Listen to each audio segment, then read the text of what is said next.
What's up, motivators? If you are looking for a 12-week beginner sprint triathlon training plan, you have come to the right place, because today we're going to give you all of the workouts that you need to do with swim, bike, run, what your expectations can be based on your current abilities. Is 12 weeks enough for you? What your week should look like, where you should be starting from, everything from start to finish right here today. Stay tuned. My name is Taren. In my late 20s, I was overweight, unfulfilled, and couldn't even run to the end of the block. Over the following 10 years, I lost 65 pounds racing triathlons, running races, cycling events, and world championships.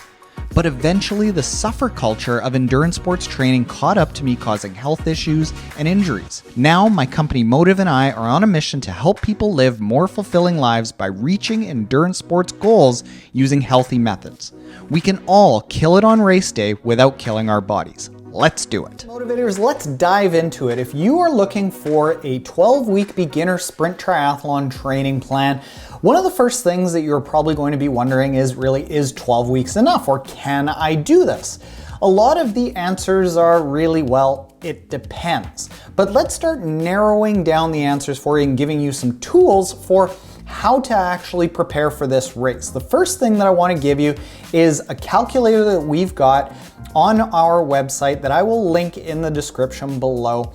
And what this calculator is going to do is give you an indication of how many weeks is appropriate to prepare based on your current level of fitness and your expectations for the race. So what you can do in this calculator is, with all different endurance training plans, all different distances, and your background and your expectations for what you want to do, whether you just want to finish strong, or compete, you can enter all of your parameters and get an indication of how many months you need to train and roughly how many hours you need to train in each of the weeks that you're training. So let's look at the sprint triathlon training plan for beginners. Most people who are getting into it typically have no background. If you are somebody who is fit in another sport, like maybe it's jiu-jitsu or MMA, but you haven't done endurance sports, that would be a modest background. If you already are very competitive in an endurance sport, that would be an elite background. But most people looking for the content that is in this video are probably going to be coming from no background and are going to be looking at just finishing their first race. We're going to design this video and the training plan based off of somebody who just wants to finish. So in that case, we're looking at 3 months, 12 weeks, perfect, you're in the right place. And the weekly training hours that you're going to need are about 2 hours, 45 minutes to 4 hours. Really very, very achievable. At this level, don't expect the race to go good. Every single triathlon, even when you get good at them, still feels like crap. But the goals of just finishing are that you just want to learn the sport. You want to go up, you want to feel confident that you are going to finish, but you understand that you might not be on the podium, and that's okay. Podiums can come. With 3 months of training, you can't really expect to be on the podium, but we want to set you up for success by giving you the good training. That 3-month number and the 2 hours, 45 minutes to 4 hours, that is assuming you have good training ahead of you, a good training plan. So what does a good training plan look like? For that, we're gonna go over to our Motive training app. If you haven't ever tried it, the Motive training app, you can check it out at mymotive.com. There's a link in the description below to it. Any endurance race you want, whether it's a triathlon, a running race, cycling race, a swim run, a duathlon, any distance, all you have to do is put in the race dates that you have in mind and the amount of time that you want to train throughout the week, and it will coordinate all of the training plans for you. So we can see the Motive training app here that you can get by a desktop or on your phone. So let's go into this and actually see what a training plan is going to look like. We're going to add a race. We're going to put it 3 months out, and it's going to be a sprint triathlon. Now then you're going to get a training week presented to you. These are training weeks that we have designed to be really well balanced and periodized in a way that you get the right rest on the right days. You go hard on certain days, rest on others, you go easy on other days. These are really well designed, but I'll show you. So we're gonna go down to that beginner level of just crossing the finish line, and we're gonna see what the training plan results in. It is a main bike on Saturday, a main run on Sunday. It's an intense bike on Tuesday. a swim on Wednesday, and then an intense run on Thursday. Now let's go over to the whiteboard. I'm gonna lay out a sample training week and show you how this is going to progress from the start of the training plan all the way through to the end of the race, what each workout is going to look like. Okay, so we've got the basic week now laid out. Training weeks start on Monday and they end on Sunday. With this training plan, and basically with all training plans, what I like to do is I like to set up Monday and Friday as the less intense days. In this training plan, because you are only doing 5 workouts per week, those are going to be complete rest days off. Why I like to have those 2 as lighter days, either entirely rest days or just a lighter training day in general, is because it allows you to bookend some really hard training. What we like to do in our training plan is load up Tuesday, Wednesday, Thursday with shorter, really hard workouts. Like this is where the challenge and the speed is coming here. On the weekend, when people have more time, this is when people tend to go long, have a long bike and a long run. And by flanking the week on Monday and Friday, it allows you to bookend all of the training. So coming off of those 3 days of hard training, you get a rest to prepare for 2 days of training on the weekend, which you then get to rest from. So this allows you to go through these cycles of recover, train hard, recover, train hard, recover, train hard.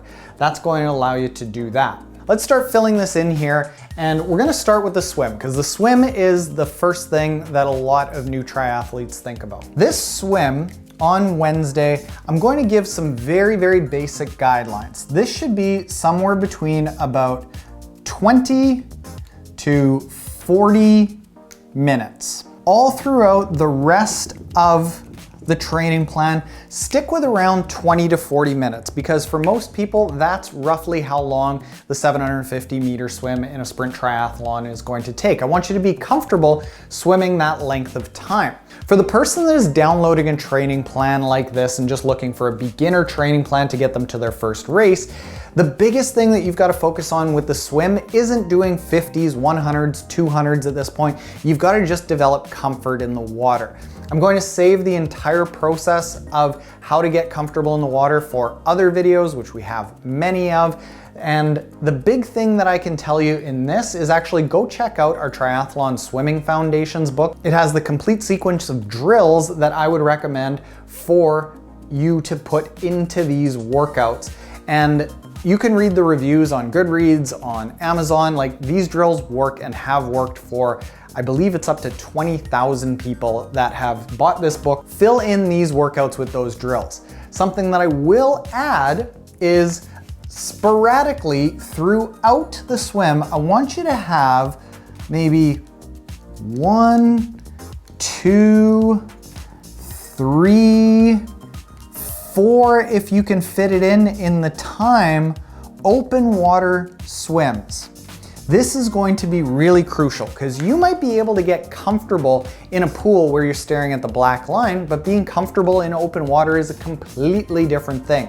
In addition to that, getting into your wetsuit and feeling comfortable in your wetsuit is going to be made much easier if you get that wetsuit wet. It's going to be more stretchy so that by the time you get to the race, you're going to be a lot more comfortable. Practice sighting and being comfortable and calming down. Don't practice like doing lots and lots of long swims unless you can. Just stay calm. We want you to get to the race week here feeling comfortable in open water, and I would recommend at very least 4 open water swim where you're just doing short little efforts only for as long as you can. If you can be in a shallow body of water where you can see the bottom and still feel safe, great. We want you to get into open water and just be comfortable, not work on 50s, 100s, 200s, 400s. Comfort is going to be the difference maker here.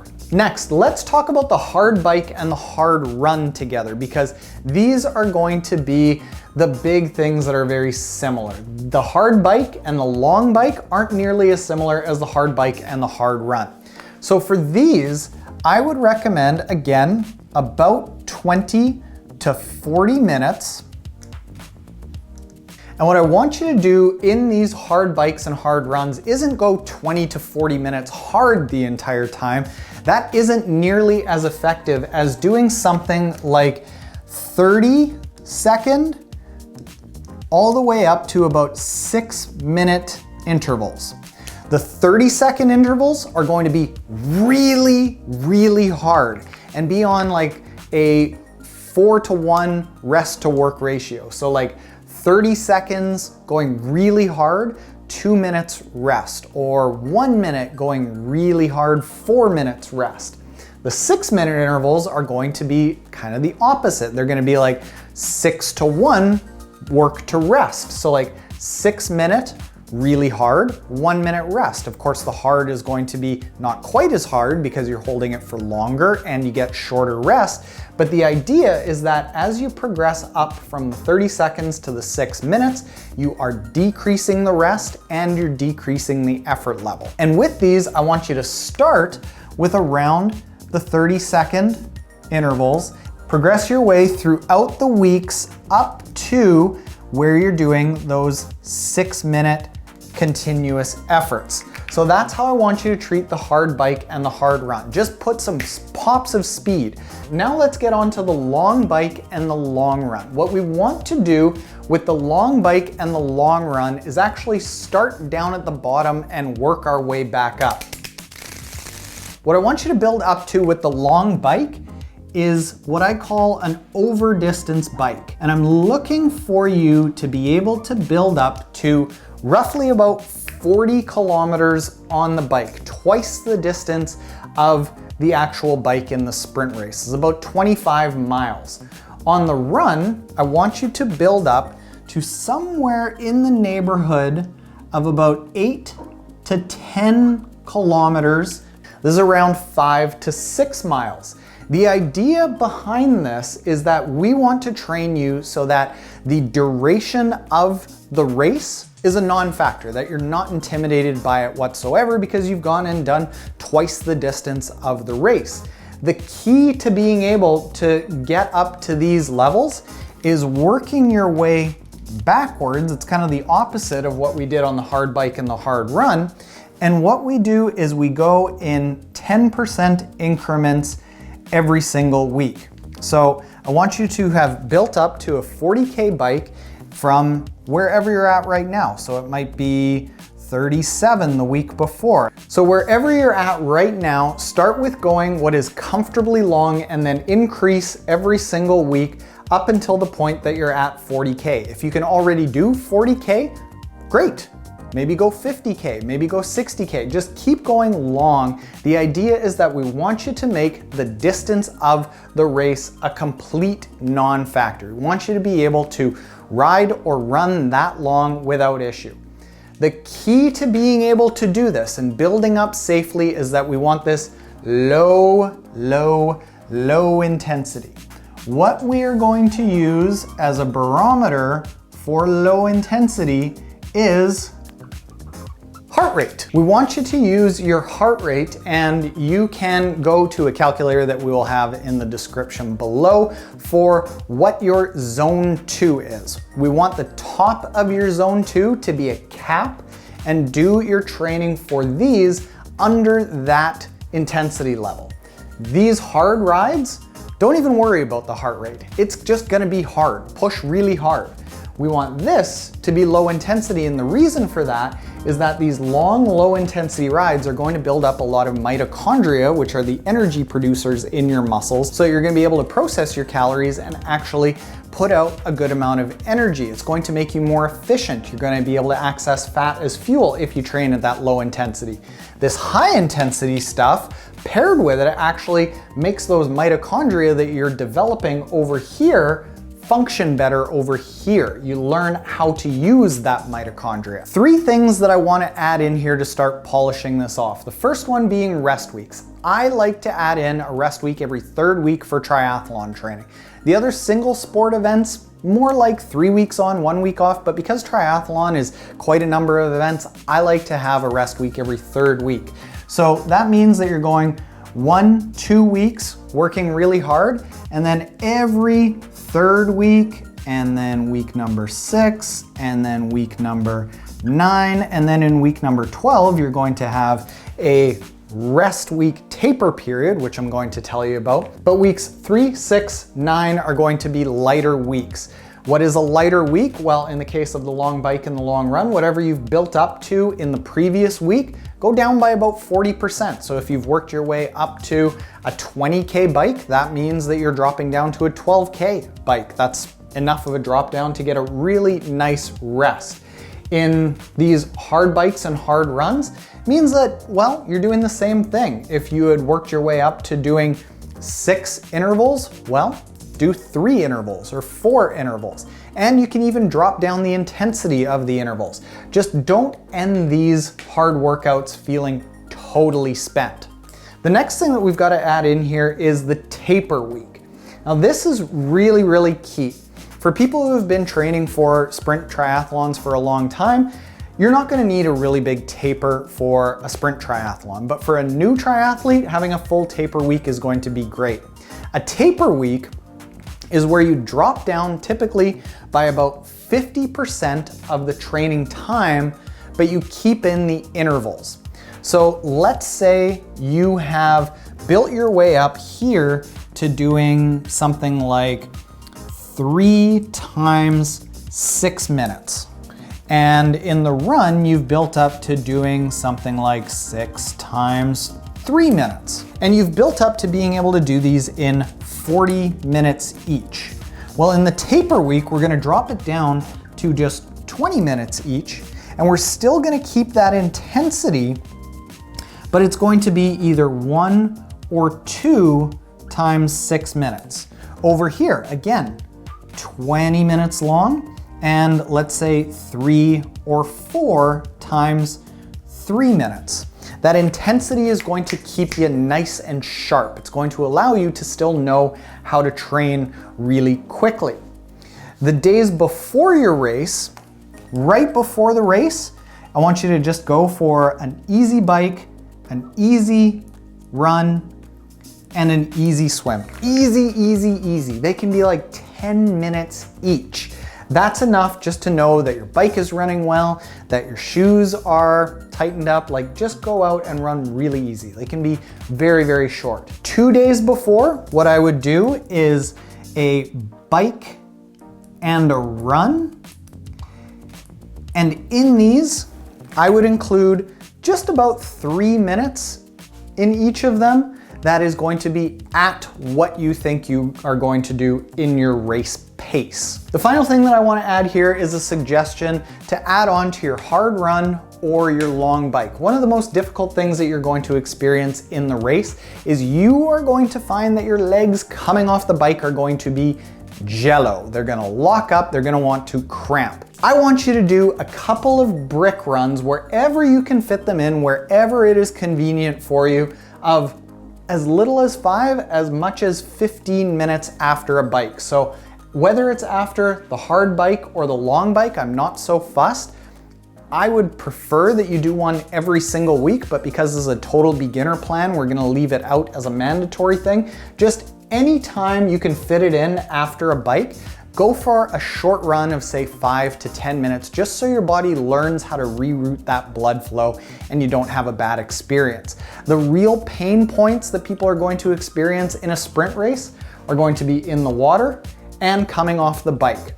If you get into the water that roughly 4 times, if you can do 4 to 6 brick runs after a bike, you're gonna get over a lot of the problems that people tend to have in their first race. So motivators, I hope that that helps. I know it's a lot to take in, and frankly, building a training plan really is. But if you are dead set against buying a training plan, signing up for a training app, hopefully this gives you at least a basis of how to schedule a complete beginner's triathlon training plan and what you can expect. With that training plan, you can expect to get over many of the challenges that most first-time triathletes experience. You're gonna be more comfortable in the water. You're going to have the endurance to actually complete the race. You're gonna maybe be able to go a little bit fast because of those fast sessions. It's not gonna feel great, it never does, but at least you're going to know that you started with a good basis of training. Now, if you want something that is more detailed with the exact paces that you should hit, be able to move workouts around. Maybe you don't want just 5 workouts, maybe you want to add in some strength, or maybe you want to actually add in that brick run, go and click the link in the description below to our training app, which is the Motive Training app. It allows you to do all of that. You can play with how many hours a week that you want to train and see what the right balance is of what feels right to you that's enough while you feel like you're going to be able to actually accomplish all of the training. You can move workouts around based on your schedule and what suits you. You're going to get all of the swim guidance that we talked about, and you're going to be able to put in your actual heart rate training data and get exact paces, exact power numbers, exact heart rates, all of that for you. But if you're not into that, totally respect it. And hopefully this helped you out. If you found it helpful, I'd love if you hit the like button below, because I just wrote all over the whiteboard and that's gonna take ages to clean. Later, motivator. See ya.